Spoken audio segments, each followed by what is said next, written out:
경계에 선 사람. 마이너스 어느 통일부 공무원의 고백 마이너스. 파트 1 시작. 저는 33년간 공직에 몸담았습니다. 통일부 남북대화본부.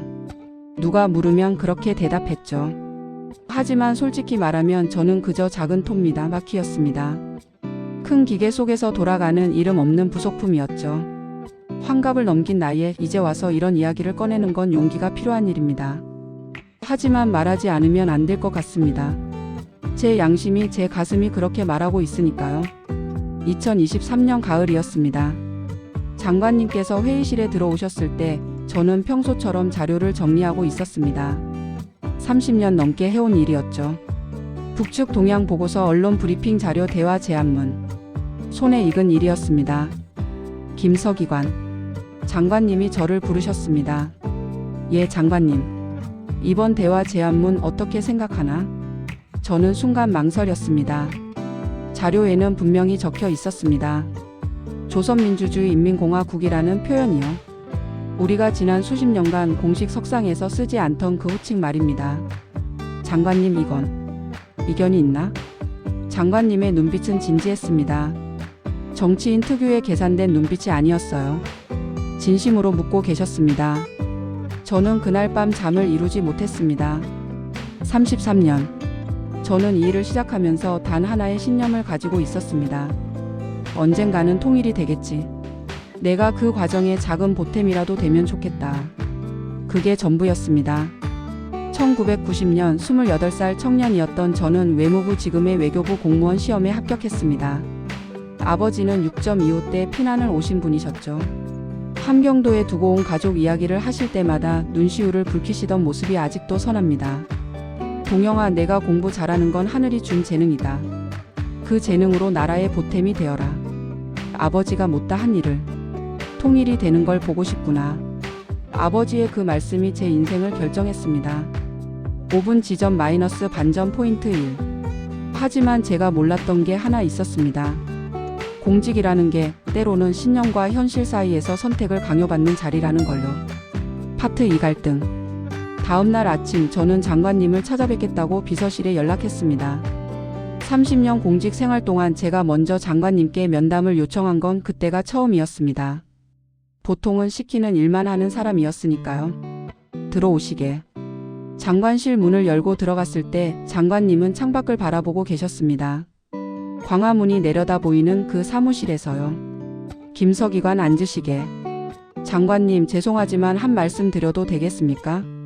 저는 평생 윗사람에게 이 일을 제기해 본 적이 없었습니다. 그런 제가 그날은 달랐어요. 어제 그 문서 말입니다. 조선민주주의 인민공화국이라는 표현은 우리 정부의 공식 입장과 다릅니다. 헌법상 북한은 우리 영토의 일부이고. 장관님은 고개를 끄덕이셨습니다. 알고 있네. 자네 말이 맞아. 법적으로 형식적으로는 그게 맞지. 그런데 왜? 김서기관, 자네 나이가 몇인가? 62입니다. 자녀는? 딸 하나 있습니다. 35이고요. 손자가 7살입니다. 그 손자가 군대 갈 나이가 되면 아직도 우리는 이렇게 대치하고 있을까? 저는 대답하지 못했습니다. 장관님이 천천히 말씀하셨습니다. 33년 공직생활 하셨다며? 그동안 남북 대화가 몇 번이나 결렬됐나? 수도 없이 많습니다. 왜 그랬을까? 진심이 없어서일세. 우리는 늘 형식을 따졌어. 북한이라고 불러야 한다. 북한 정권이라고 해야 한다. 그들도 마찬가지고. 남조선 괴뢰라고 부르면서 말이야. 장관님은 책상 서랍에서 오래된 사진 한 장을 꺼내셨습니다. 이거 보게. 그것은 1985년 남북 이산가족 상봉 때 찍힌 사진이었습니다. 할머니 한 분이 북에서 온 아들을 끌어안고 우시는 장면이었죠. 저 할머니한테 물어보게. 북한이라고 불러야 하나, 조선민주주의 인민공화국이라고 불러야 하나. 뭐라고 답하실 것 같나? 저분은 아마 이렇게 말씀하실 걸세. 그게 무슨 상관이냐. 내 아들만 만날 수 있다면. 그렇지 않겠나? 저는 아무 말도 할 수 없었습니다. 장관님의 말씀은 계속되었습니다. 김서기관, 자네는 왜 이 일을 시작했나? 통일을 위해서입니다. 그렇다면 통일을 위해 무엇이 필요한가? 형식인가 진심인가? 저는 그날 밤 또 잠을 이루지 못했습니다. 아내가 물었습니다. 여보, 무슨 일 있어요? 요즘 얼굴이 안 좋아요. 일 때문에? 또 북한 문제? 아내는 한숨을 쉬었습니다. 33년 동안 제 곁을 지켜준 사람이었죠. 여보, 당신이 옳다고 생각하는 대로 하세요. 당신은 평생 국가를 위해 일했잖아요. 이제 당신 양심을 위해 일할 때도 된 것 같아요. 10분 지점 마이너스 반점 포인트 2. 그런데 다음날 제가 예상하지 못한 일이 터졌습니다. 언론에 그 문서가 유출된 겁니다. 파트 3 결단. 통일부 장관 북한 공식 명칭 사용 논란.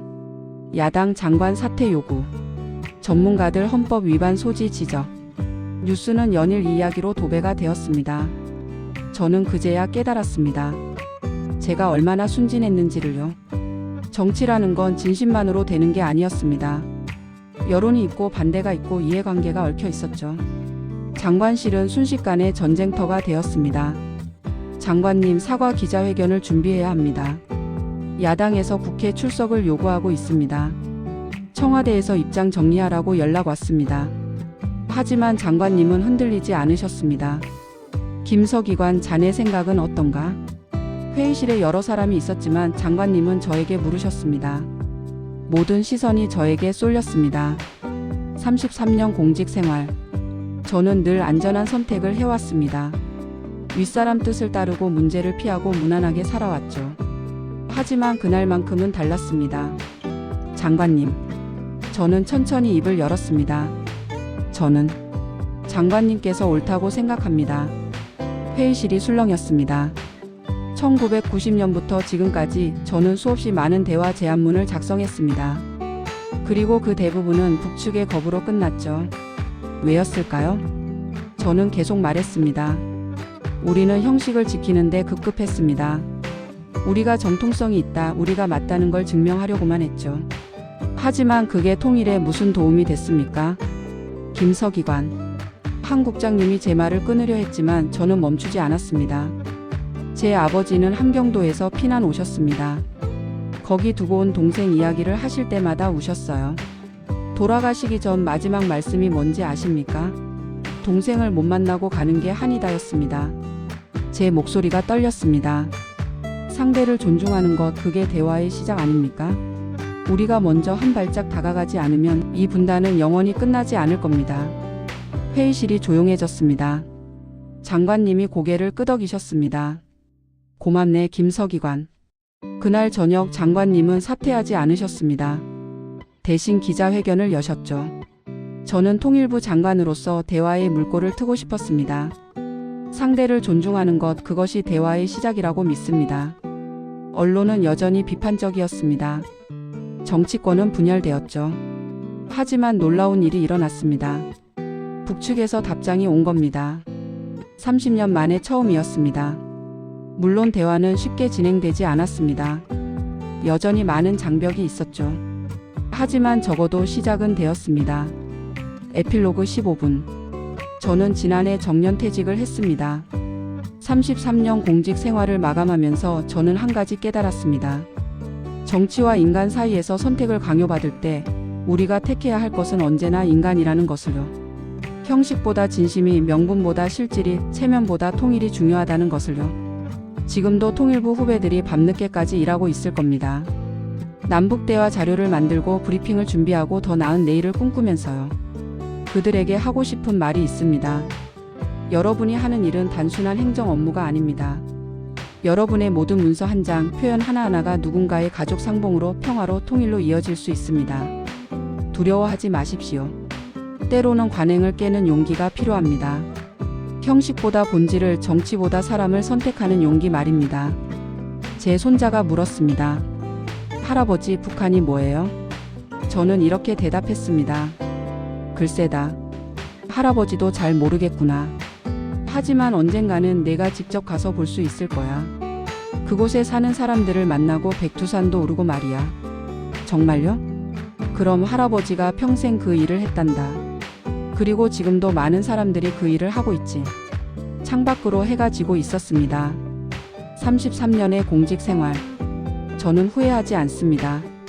비록 완벽하지 않았고 때로는 실수도 했지만 저는 제 양심을 따랐습니다. 그것만으로도 충분합니다. 여러분, 우리는 모두 경계에 서 있습니다. 정치와 인간 사이에서, 형식과 진심 사이에서, 과거와 미래 사이에서요. 어떤 선택을 하시겠습니까? 저는 이미 선택했습니다. 그리고 그 선택을 후회하지 않습니다. 끝. 댓글, 좋아요, 구독 꼭 감사합니다.